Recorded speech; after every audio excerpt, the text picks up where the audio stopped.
les 14 ans d'histoire de pêcheurs.com, sachant que comme l'avenir m'intéresse plus que ce qu'il y a derrière, on va faire un petit panorama de ce qu'est Pêcheurs aujourd'hui, vous expliquer sur comment en vitesse on est arrivé là, même si ça sera bien évidemment très, très simplifié et très résumé, et puis surtout après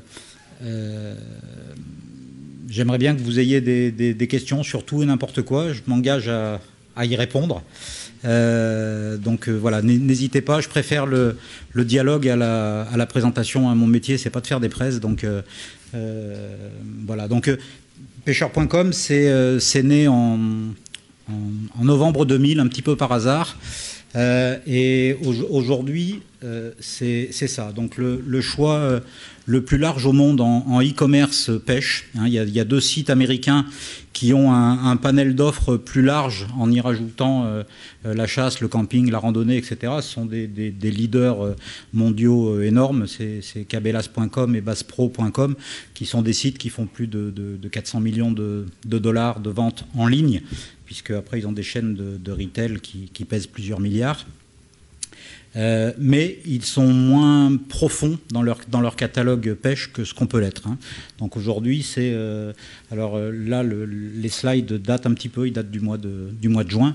Aujourd'hui, on est à 150 000 produits disponibles sur notre site, et en réalité, plus de 200 000 dans nos bases, puisque les produits qui ne sont pas disponibles à l'instant T ne sont pas proposés sur le site.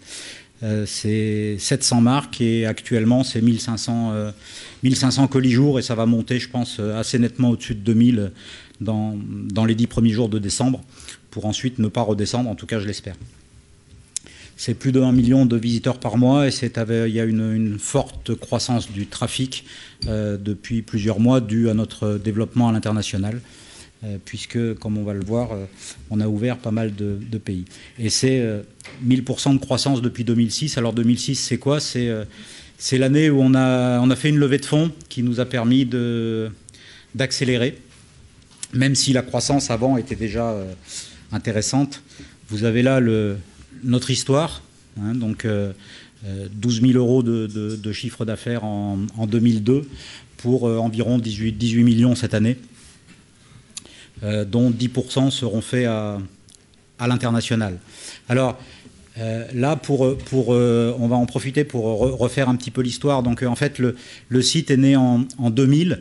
Moi, je dirigeais une agence de com, de pub, on appelle ça comme on veut. En fait, je faisais des créations graphiques, beaucoup de pochettes de CD pour des maisons de disques, et puis de la com institutionnelle. Et mes clients m'ont demandé si on était capable de leur créer des sites internet. Donc j'ai, avec mon beau-frère à l'époque, créé une web agency qui était la filiale de la première boîte. Et puis à l'été 2000, on avait un développeur qui n'avait pas de travail. Enfin, qui n'avait pas de travail. Nous, on n'avait pas de travail à lui donner, et il n'avait pas le droit à des congés payés. Donc, comme j'avais acheté le nom de domaine pêcheurs.com en 97, je lui ai fait créer un annuaire de tous les sites de pêche qu'on pouvait trouver sur la toile. On les a calés dans une base de données. Et puis, on a ouvert en novembre 2000 ce que la presse de l'époque a appelé le Yahoo de la pêche. Donc c'était tout classé, tout bien trié. Il y avait des milliers de sites qui étaient référencés, voilà, commentés avec des petites étoiles quand on les trouvait bien, etc. Et puis on a collé là-dessus des petites annonces, des forums. Et puis il y a des gens qui sont venus donner leur expertise. Donc c'est devenu un vrai portail qui tout de suite a trouvé sa place, sauf qu'on y avait collé zéro modèle économique derrière, si ce n'est de montrer ce qu'on était capable de faire sur Internet à nos clients ou nos futurs clients. Et en 2002, le truc marchait tellement bien que ça nous coûtait un fric monstre, et qu'on avait zéro revenu en face, et que ce qu'on pouvait générer comme business indirect avec était bien loin de suffire, puisque on était quasiment 2 personnes à plein temps à plus faire que ça, et à plus s'occuper de ce qui nous faisait manger, et ça devenait compliqué. Donc on s'est dit, au minimum, pour arriver à amortir les frais d'hébergement, on est en Auvergne, et il faut replacer les choses dans le contexte. Notre site était hébergé donc chez un hébergeur de l'Allier. La bande passante coûtait très cher à l'époque, c'est pas ce que c'était aujourd'hui, et ça devenait vraiment problématique parce qu'ils nous restreignaient les accès et que les gens pouvaient rentrer que chacun leur tour sur le le site. Et il fallait au moins qu'on puisse le payer. Donc on s'est posé le modèle la question d'un business model, puisqu'on n'avait pas du tout réfléchi avant. Et on a éliminé très vite le modèle publicitaire, d'une part parce que c'était pas notre métier, et puis deuxièmement parce qu'on était partenaire avec quelques magazines de pêche avec qui on avait des échanges en très bonne intelligence et qu'on se voyait pas aller démarcher leurs clients pour mettre de la pub à des fabricants de pêche qui voyaient pas bien l'intérêt d'Internet à l'époque. On avait une expérience en e-commerce, puisqu'on était à l'époque expert France Télécom, puisqu'il faut savoir que France Télécom avait pour velléité, au début des années 2000, de devenir l'acteur principal du e-commerce. Ils avaient même fait des acquisitions, ils avaient acheté des sites marchands. Donc on était expert France Télécom pour créer des sites de e-commerce. Et donc on s'est dit, on va vendre du matériel de pêche en ligne. Sauf que là non plus, ce n'était pas notre métier, on ne connaissait pas les filières d'approvisionnement, les fabricants. Donc on a monté une marketplace. Donc en 2002, on a ouvert notre site à des petits fabricants et des détaillants, des revendeurs, qui sont venus sur notre site poser leurs produits et on assurait la totalité du service. Donc on créait les fiches produits nous-mêmes. On leur demandait simplement d'expédier les colis, de nous avertir que le colis était expédié et de nous facturer en fin de mois en nous laissant une commission. Et on a fonctionné comme ça jusqu'en 2004, où donc vous voyez que la première année on a fait 12 000 euros, la deuxième année on a fait 107 000 euros. Et là on s'est dit, bon sang de bonsoir, il y a sûrement quelque chose à faire et ça vaut le coup de se pencher sur le sujet.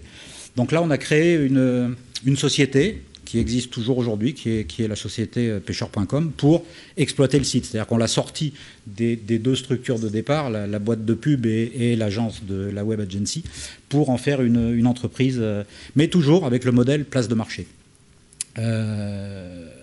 Et en 2004, donc on a créé la société en février, on a fait 459 000 euros de chiffre d'affaires, puis 1,1 million, et là, toujours sans gagner d'argent. C'est-à-dire qu'on investissait en ressources humaines, en matériel, en investissement, en développement. On développait beaucoup. On améliorait le site, on le rendait plus puissant, plus ergonomique, etc., etc. Mais donc, on perdait de l'argent.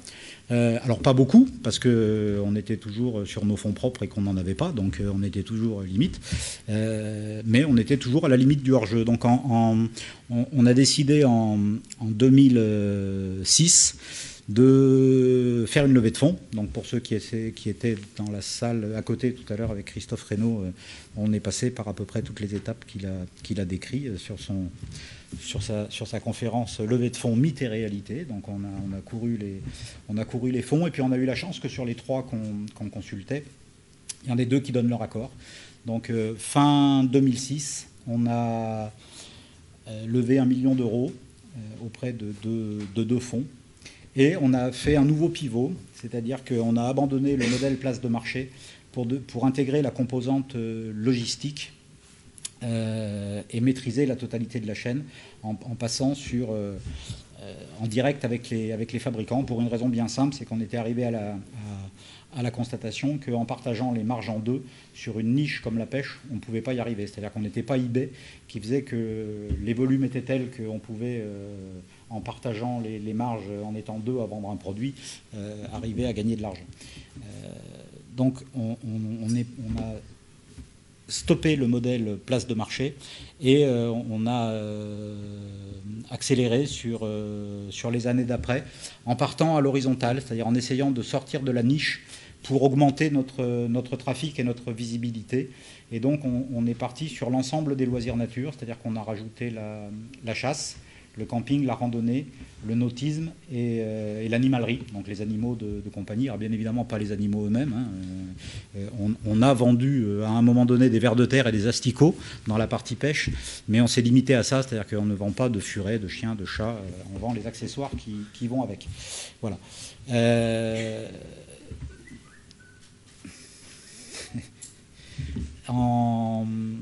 Donc en 2006, levée de fonds. Et l'autre étape importante a été ensuite, donc 2010, décembre 2010. On a été, alors j'aime pas le terme, c'est parce que c'est pas exact, racheter, mais ça revient quand même à ça. C'est-à-dire qu'en fait, on a accueilli un actionnaire qui est désormais majoritaire, qui est le groupe Oxylane, c'est-à-dire Decathlon. Donc c'est aujourd'hui, on fait partie du groupe Oxylane, donc à côté de Decathlon, Quechua, Terzeo et l'ensemble des marques et des entreprises qui composent ce groupe qui pèse un peu plus de 7 milliards et qui est présent dans plusieurs dizaines de pays. Vous connaissez tous Decathlon, j'imagine. Voilà. Depuis leur arrivée, le principal chantier, hormis l'organisation et la structuration de l'entreprise, parce que maintenant on est une cinquantaine et ça va continuer à grossir, et on a notamment beaucoup travaillé sur les RH pour arriver à se structurer pour l'avenir. On reste toujours très maître de notre stratégie. Hein. Ils sont là pour nous accompagner et regarder comment on se comporte, parce qu'on est des pure players et les retailers aiment bien savoir comment se comportent les pure players. Donc on est un petit peu un laboratoire, une souris de laboratoire. Et donc le chantier sur lequel on a commencé à travailler en 2012, c'est l'international. C'est-à-dire qu'aujourd'hui, on est présent dans l'ensemble des pays que vous voyez là colorés en bleu.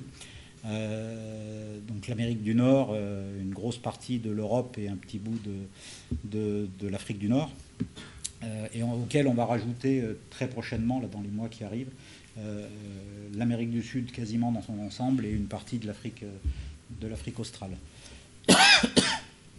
Voilà. Donc on livre aujourd'hui tous ces pays, sachant qu'on est présent dans 7 langues. Sur le site est développé en 7 langues, donc le français qui est bien entendu notre langue historique, mais aussi maintenant l'anglais, l'italien, l'espagnol, le portugais, l'allemand et le néerlandais. Voilà.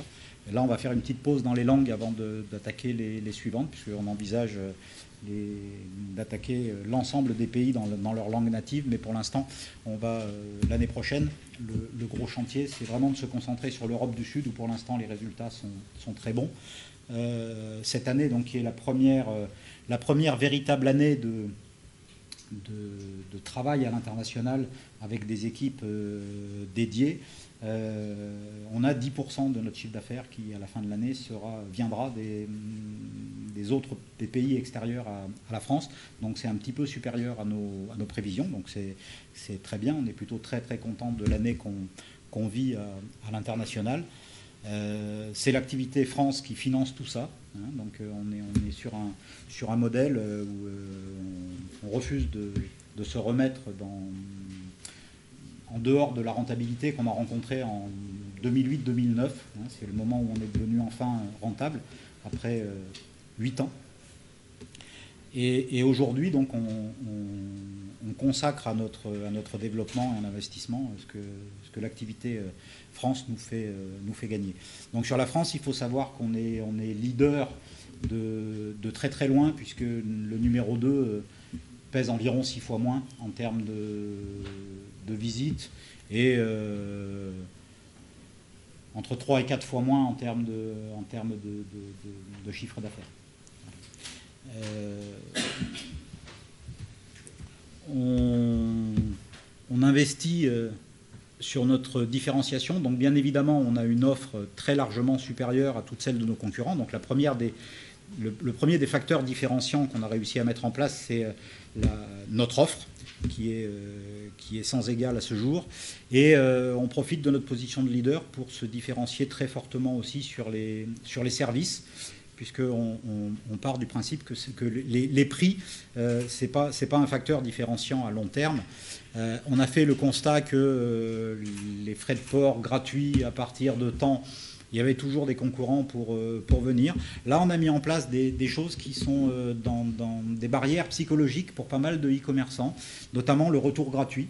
On garantit, au moins pour tous nos clients français, Ils ont une étiquette prépayée dans le colis, donc ils commandent une enclume, un sac de croquettes ou une pochette d'hameçon.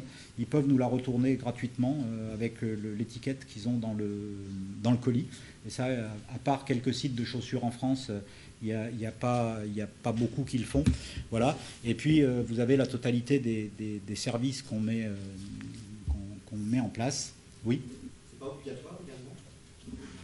Non. Gratuit, c'est pas obligatoire? Non, en Allemagne, sur les commandes de plus de 40 euros. Mais en Allemagne uniquement. En France, le retour est à la charge du commerçant si le motif du retour, c'est un produit défectueux ou une erreur de livraison.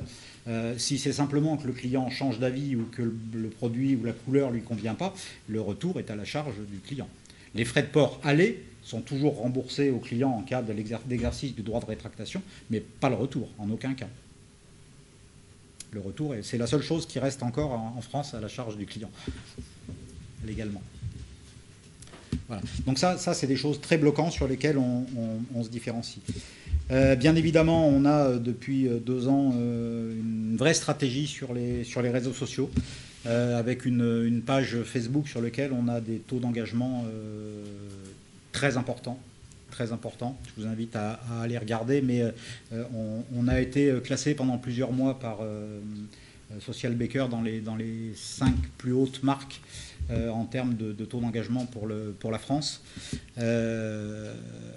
Et on est monté sur des choses où on est actuellement un petit peu en dessous de 40 000 fans sur notre page. Et il est arrivé déjà plusieurs fois qu'on ait des choses à 25 000 personnes en parlent. Voilà, donc pour ceux qui vont un petit peu sur Facebook, vous voyez les taux que ça fait. Donc on a des taux d'engagement très importants, principalement parce que les gens viennent échanger leurs photos de prise, de poissons, etc. Et qu'on est dans des choses de passionnés, avec des gens qui n'aiment pas tel ou tel poisson, qui voudraient bien qu'ils ceux-là soient tous morts, ceux qui ne veulent pas les tuer. Donc c'est des débats souvent assez virulents. Donc on a réussi une petite prouesse en ayant comme community manager une jeune fille qui ne connaît strictement rien à la pêche et qui du coup est très très très très bonne parce que elle déplace le débat ailleurs et ça se passe très bien. Donc on a voulu sur Facebook parler d'autre chose que de commerce, c'est-à-dire qu'on y parle de nos valeurs, on parle à nos clients de demain, on ne cherche pas à savoir si les gens commandent, on n'y envoie pas nos promos régulièrement, etc. On parle vraiment de passion et de valeur de l'entreprise et de passion commune avec les pêcheurs internautes. Voilà. Et puis enfin, on a un ambassadeur depuis 1 an et demi qui est un rugbyman international, pour ceux qui suivent le rugby, qui est Julien Malzieu. Qui a été champion de France avec l'ASM, puisqu'on est en Auvergne. Donc, merci. C'est pas toujours facile. Et donc, c'est quelqu'un qui adore la pêche et qu'on emmène à la pêche et on fait des web-séries qu'on diffuse notamment sur Facebook. Et on fait, voilà, là aussi, on ne parle pas de commerce. On fait plus la promotion de la pêche que de notre site ou de notre marque. Voilà. Donc, voilà, on est le passé, c'est 10 ans de difficultés, parce que ça n'a pas été facile. Hein, quand en 2002, j'ai expliqué à mon banquier qu'on allait vendre des cannes à pêche sur Internet, il m'a jeté des pierres. Il nous a fermé les comptes. Alors on en a trouvé d'autres qui étaient un peu moins obtus ou qui allaient à la pêche, je ne sais pas. Mais bon, il faut savoir que le e-commerce en 2002, ça arrivait juste derrière l'éclatement de la bulle. Qu'à Clermont-Ferrand, il y avait eu un site qui avait réussi à lever des fonds en 2000 et 2001 sur un petit peu du e-commerce. C'était un tiers de confiance qui s'appelait Probatio. Et les gars étaient partis avec la caisse. Donc sur la région, on était un petit peu traumatisés. C'était pas facile de passer derrière. Donc voilà, on a vécu des moments compliqués, mais en même temps, on a eu la chance de démarrer le e-commerce à une époque où c'était compliqué techniquement, mais facile en termes de marketing, parce que Google n'avait pas le poids qu'il a aujourd'hui. Et puis, on a eu la chance aussi d'avoir les ressources de développement en interne. C'est-à-dire qu'en fait, tout le site a toujours été développé entièrement en interne, à l'exception aujourd'hui et depuis quelques années de quelques briques fonctionnelles, notamment le moteur de recherche, qui est Antidote, qui est une solution lyonnaise. Pierre Coll est là. Donc il est clair que sur un site e-commerce avec une offre à plus forte raison aussi large que la nôtre, avoir un moteur de recherche bricolé, ça serait juste du suicide. De la même manière, on utilise une solution de gestion des mails au niveau du service client, qui est une solution en SaaS également. Sinon, tout le reste de notre ERP, au site, au design, à la solution pour nos flux logistiques, etc., c'est entièrement de l'interne. Voilà. Et c'est développé et modifié au fur et à mesure de nos besoins et de nos paliers. C'est-à-dire qu'on continue à travailler dessus pour le faire évoluer. On est arrivé à quand Decathlon quand les gens d'Oxylane sont venus nous visiter un petit peu avant leur prise de participation en 2010, ils ont été effarés par le nombre de mètres carrés dont on avait besoin pour envoyer le nombre de colis qu'on envoyait, parce qu'on a travaillé, on a envoyé environ 800 colis dans un espace qui n'est pas beaucoup plus grand que la pièce qui est là. Donc en fait, on a appris à gérer des flux en permanence de manière à ce que tout ce qui rentre ressort le plus rapidement possible, en travaillant sur les délais, l'approvisionnement, le fait qu'on ait peu d'étagères et que les choses ne peuvent pas rester, et l'analyse statistique des arrivages. Donc on a mis au point au fur et à mesure des tas de solutions logicielles pour arriver à passer les paliers. Voilà. Et puis on est arrivé donc en 2010, où là maintenant on est dans une nouvelle aventure avec Oxylane, et où les problématiques bien évidemment ont changé, puisque maintenant on part à la conquête du monde depuis l'Auvergne, avec un modèle où on va livrer la totalité du monde en restant avec un seul point logistique qui est l'Auvergne, ce qu'on fait déjà, puisqu'on est déjà présent dans 44 pays et qu'on compte bien en ouvrir d'autres. Voilà. Donc si vous avez des questions.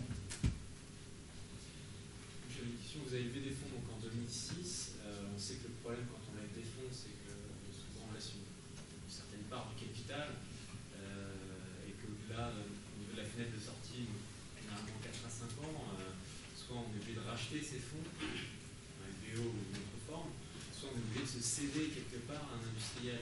Donc, et finalement, est-ce que vous le referiez ce choix aujourd'hui, et est-ce que vous en êtes content, parce que finalement, quelque part, cette levée de fonds, j'imagine, a mené à cette prise de participation majoritaire de Oxylane.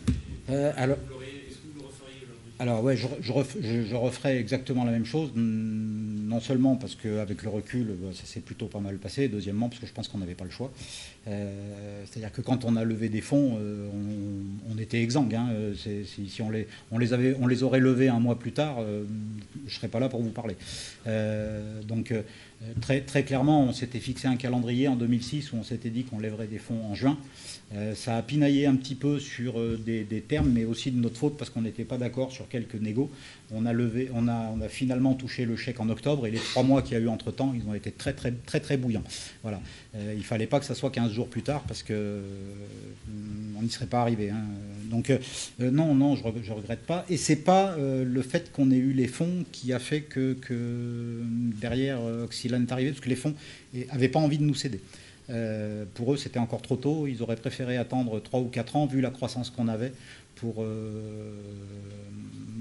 valoriser encore plus. Ils n'étaient pas pressés. On n'était pas un énorme ticket pour eux, c'était pas vital. Donc ils auraient pu attendre encore beaucoup plus. Simplement, pour l'entrepreneur et enfin les entrepreneurs qu'on était, je voyais pas et je vois toujours pas quelle meilleure porte de sortie il pouvait y avoir que le meilleur sur notre marché, quoi. Voilà, Decathlon pour nous, ça a toujours été un modèle dans les valeurs humaines, les méthodes de travail, etc. Quand on s'est rencontrés, on était et on est toujours très en phase. Donc voilà, il y a des trains qui se représentent pas forcément quand ils passent. Très, très clairement, très clairement. Sachant que je suis à un âge où j'ai des enfants qui sont plutôt des petites filles qui sont plutôt très jeunes. À aucun moment j'ai imaginé que je pourrais leur transmettre l'entreprise. Voilà. Donc je savais dès le moment où on a levé des fonds l'entreprise et le projet d'entreprise à très long terme, il concernait les gens qui travaillaient dedans et pas forcément moi.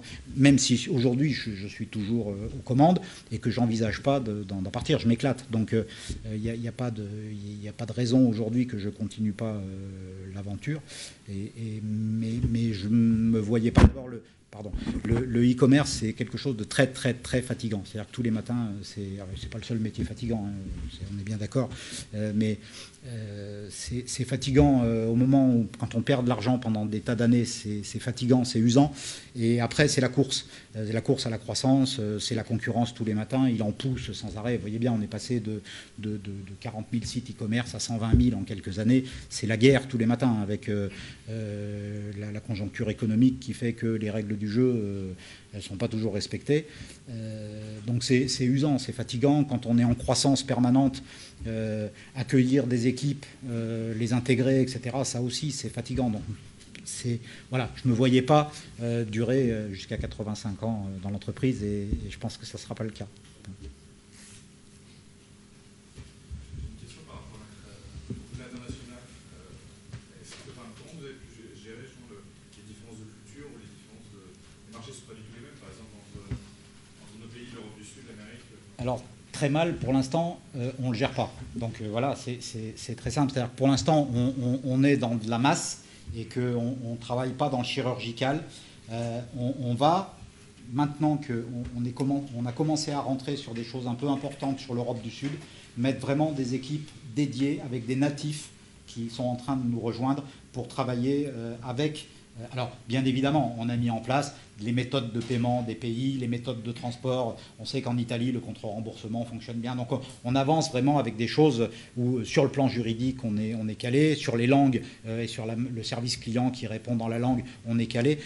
Sur la veille économique, la connaissance de nos concurrents, on est en train de se caler et de rentrer dans la finesse. On sait mettre en place des campagnes sur Google Italie, Google Espagne, les comparateurs de prix, etc. Donc, pour l'instant, on est dans des choses où on acquiert des clients, on ne se préoccupe pas trop de savoir s'ils sont réellement rentables ou pas et si on est très bon ou pas. On apprend à connaître les marchés, sauf que comme on apprend à en connaître 44 à la fois, c'est pas très grave si on fait des erreurs parce qu'on n'est pas dans des masses super importantes. On va commencer sur l'Italie, l'Espagne et le Portugal à vraiment se comporter comme des Italiens, comme des Espagnols. Tout à fait, tout à fait. Voilà. Alors, il y a des choses qu'on a fait. Sur le UK, on est en livre. En Australie, on est avec la monnaie.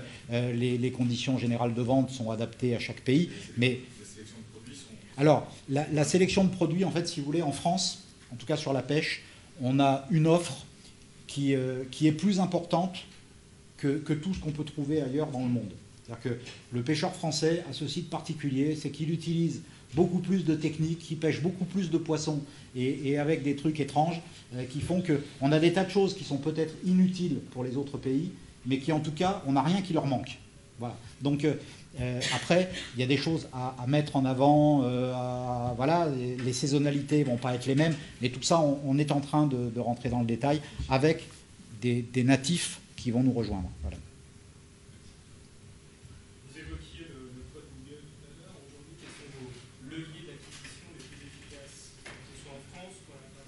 Alors, le plus efficace, c'est Google.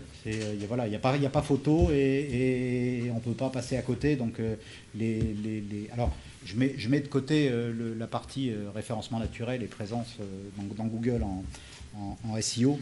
Mais oui, ça reste AdWords. C'est mécanique, c'est simple, ça fonctionne. Voilà, mais ça coûte de plus en plus cher. Google est en train de... Tout à l'heure, on parlait de l'image de la grenouille qui est dans l'eau bouillante, hein, ça chauffe de plus en plus. La grenouille, elle sent rien, mais elle est en train de cramer, quoi. Donc Google, c'est exactement ça. Il monte les niveaux, c'est quasiment insensible. Quand on va chercher vraiment dans les datas, on voit ce qui bouge et on voit la manière dont il est en train de faire les réglages pour nous faire cracher toujours de plus en plus, mais toujours à la limite du supportable. Donc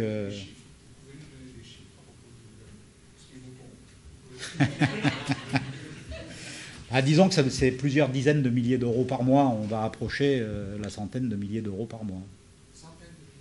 Ouais, on n'y est pas encore. Mais avec l'international, très prochainement, on ne sera pas loin. Ouais. Voilà. Mais ça reste très acceptable en ROI, hein, c'est toujours pareil. Hein, c'est pas ce qui coûte le plus cher, en termes de pourcentage en tout cas. Les comparateurs de prix sont au-dessus, mais produisent des paniers plus élevés. Donc c'est toujours fonction de ce qu'on cherche. C'est-à-dire que les canaux peuvent produire du volume, de la rentabilité. Voilà. Après, il faut jongler, bouger les curseurs, sachant que ce qu'on a fait l'amère expérience, puisqu'à un moment, on a un directeur général qui avait décidé de couper certaines sources marketing en décidant qu'elles étaient redondantes et que c'était les mêmes qui cliquaient sur deux trucs avant de faire une commande. Et on s'aperçoit que quand on en touche une, on détériore les autres. Parce que la pression marketing fait que le gars qui vous a vu sur quel coup, sur le guide et sur Google, il transforme la commande. Le gars qui vous a vu que sur Google, il a cliqué qu'une fois, mais il n'a pas commandé. Donc au bout du compte, on s'aperçoit qu'il y a une interpénétration très très forte des sources de marketing et qu'il est très très compliqué de bouger plusieurs curseurs à la fois et qu'en général, ça fait mal. Voilà. Mais l'affiliation est on a démarré en fait en 2004, on a créé notre plateforme d'affiliation sur le modèle de celle d'Amazon, hein, on n'a rien inventé, c'est Amazon qui a inventé l'affiliation et c'est ça qui nous a fait décoller puisque l'ensemble des sites de pêche, en tout cas qui avaient du trafic, ont renvoyé vers nos produits et ça fonctionne toujours aujourd'hui.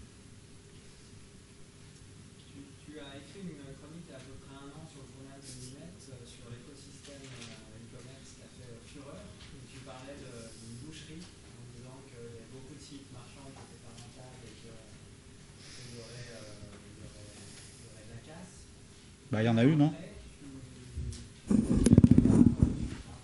Bah, je pense que la boucherie a vraiment commencé. Il y a eu pas mal de casses cette année. Hein. Alors bien évidemment des petits dont on n'a pas parlé, mais bon, Pixmania, tout le monde en a parlé, mais on a vu que ça s'est fracassé. Mais Avenue des Jeux, Made in Sport, l'usine à design, le jardin de Catherine il n'y a pas longtemps, et puis quoi. C'est-à-dire que il se passe pas une semaine sans qu'on annonce l'arrêt d'un site, mais c'est logique.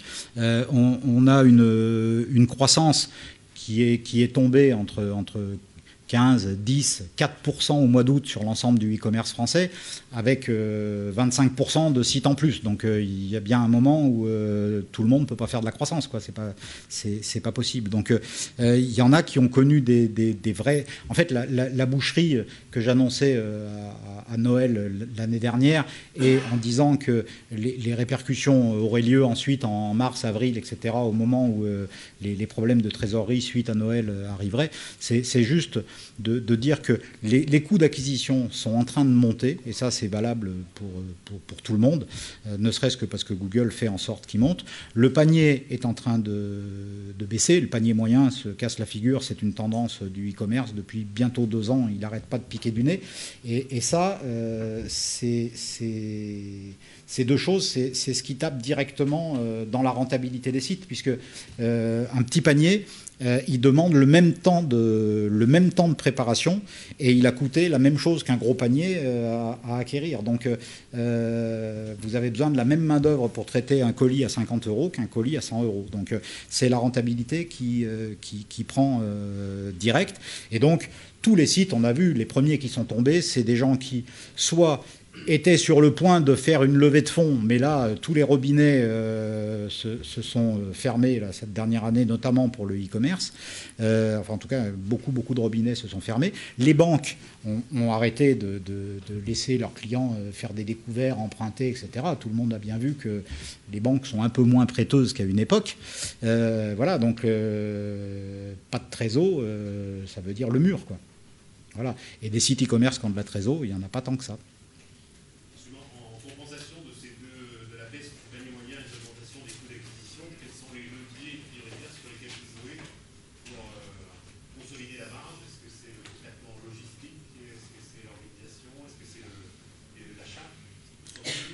Les attaques à main armée, ça marche. Donc non, c'est compliqué. Alors, les achats, il y a un moment où les fournisseurs, ils sont comme tout le monde, ils ne peuvent pas descendre plus bas que plus bas. La marge, elle fait que se casser la figure aussi, puisque la concurrence est de plus en plus rude et que la tendance, elle n'est pas à l'augmentation des marges pour personne. Les consommateurs veulent des prix plus bas, donc ils achètent moins vite. L'achat d'impulsion, aujourd'hui, il n'a pas disparu, mais pas loin. Donc les gens tournent beaucoup plus avant de faire leurs achats. Ils comparent encore plus qu'avant. La chose dont nous, on pense bénéficier, et ça s'est vérifié, c'est que dans ces périodes un peu tendues où les gens ont besoin de sécuriser leurs achats et donc préfèrent acheter, même si c'est un tout petit peu plus cher, chez quelqu'un chez qui ils sont certains qu'en cas de problème, ils seront remboursés vite, qu'il y aura un SAV qui tiendra la route et que s'il y a un problème, il sera réglé. Ils peuvent plus se permettre d'avoir 250 € dehors pendant 3 mois et de ne pas être remboursés et de ne pas avoir leur matériel, etc. etc. Donc tout ça joue quand même en faveur des leaders, en partie. Voilà, mais ça reste une tendance de fond qui est compliquée. Mais les périodes de crise, on sait bien, c'est que ceux qui arrivent à accélérer dans les périodes de crise, en règle générale, ne perdent pas au change. Oui.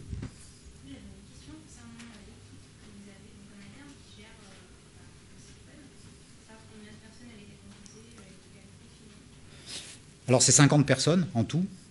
Il y en a, je crois que c'est 17 à la logistique. Après, donc, on a des gens au service client, donc à la relation client, 7 informaticiens, ou 6. Enfin 6, plus on a des gens en régie qui viennent dans les périodes de bourg, on fait venir des gens de l'extérieur. On a des gens aux achats. Il y a 5 personnes aux achats. Donc là, c'est plutôt les hommes des produits, les gens qui ont l'expertise de la pratique de la pêche de la carpe, de la pêche des carnassiers, de la chasse, des chiens, etc. etc. On a maintenant une petite équipe internationale, mais avec beaucoup de mutualisation dans les autres services. Pour l'instant, on a démarré avec 2 responsables vraiment de l'international et qui vont chercher des ressources dans les autres services. Et après, on a 2 web designers, un traffic manager, donc les gens qui sont au marketing, un directeur général qui, en même temps, fait toute l'analyse des indicateurs, le compte d'exploitation en permanence. Tous les mois, on est capable de sortir un compte de résultats et d'analyser la manière dont ils se comportent dans le temps et le point d'atterrissage à la fin de l'année. Comptabilité, finance, une personne au RH. Donc après, tout ce qui est classique dans une entreprise, en fait. On a un site de e-commerce, mais c'est juste une entreprise.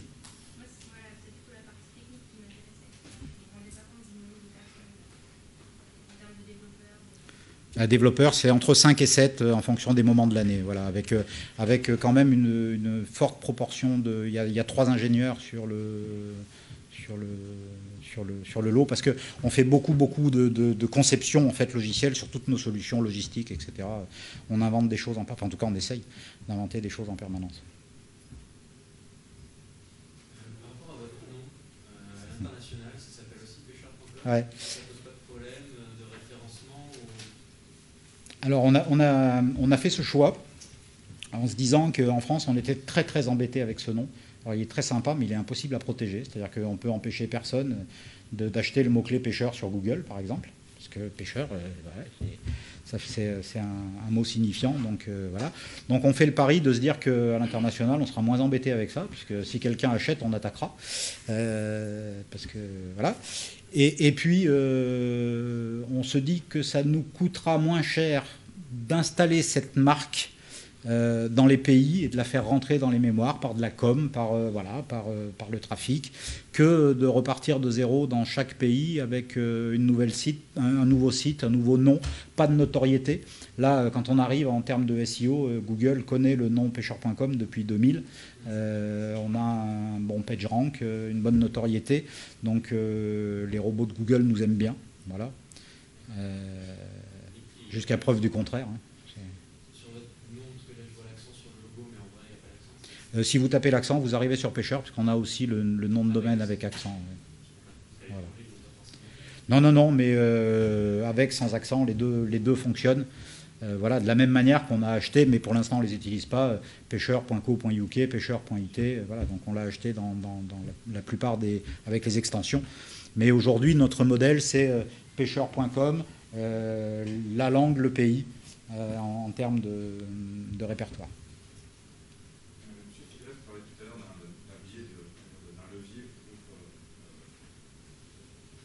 augmenter aux marges ou augmenter le résultat. Est-ce que la délocalisation partielle des stocks et des équipes peut pas être un biais d'amélioration quand typiquement, je voyais que vous expédiez en Australie.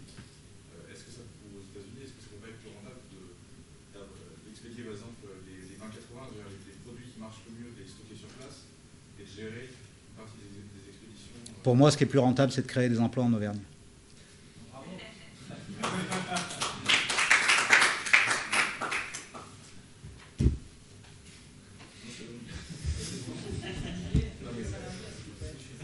Oui.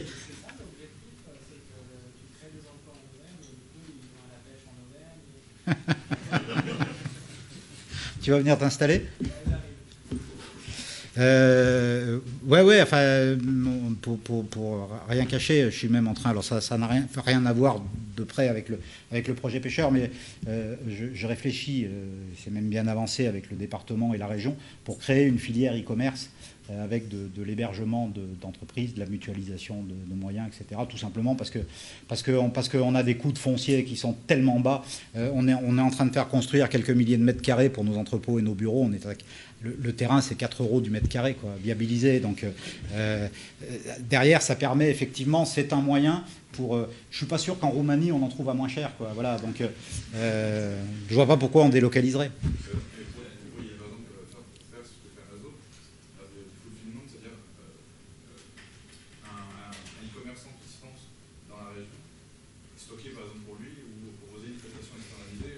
Le seul truc, c'est que c'est pas notre métier. Donc c'est. Parce que la logistique, vous faites très bien, d'autant plus si vous êtes à l'intérieur d'un groupe, de le faire pour un tiers. Ouais, mais notre métier et le métier du groupe, c'est de vendre du matériel ou des services liés au sport. C'est pas de faire de la logistique. Voilà. De la même manière, on pourrait vendre des baby-foot, quoi. Mais oui, on a le trafic, donc on vend des colliers de chiens. On pourrait aussi vendre des baby-foot. Simplement, il y a un moment où il faut savoir où on est légitime.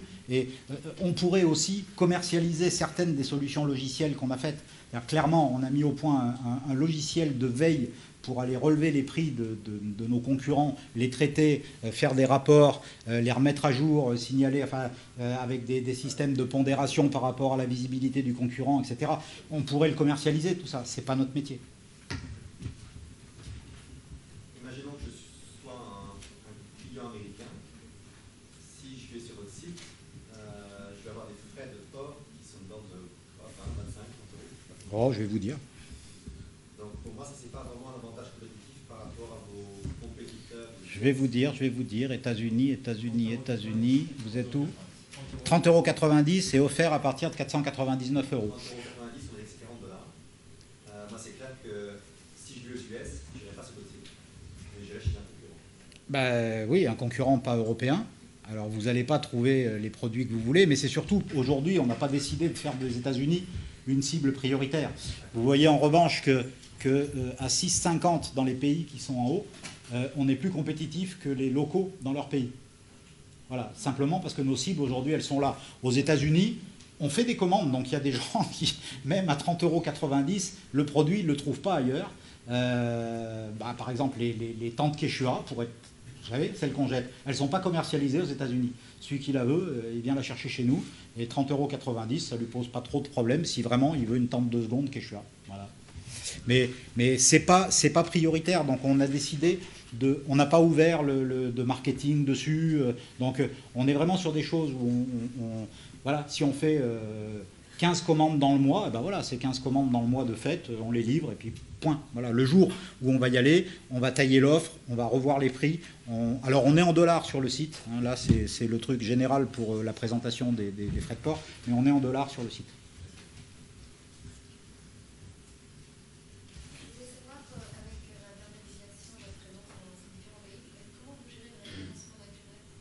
Alors, on a une...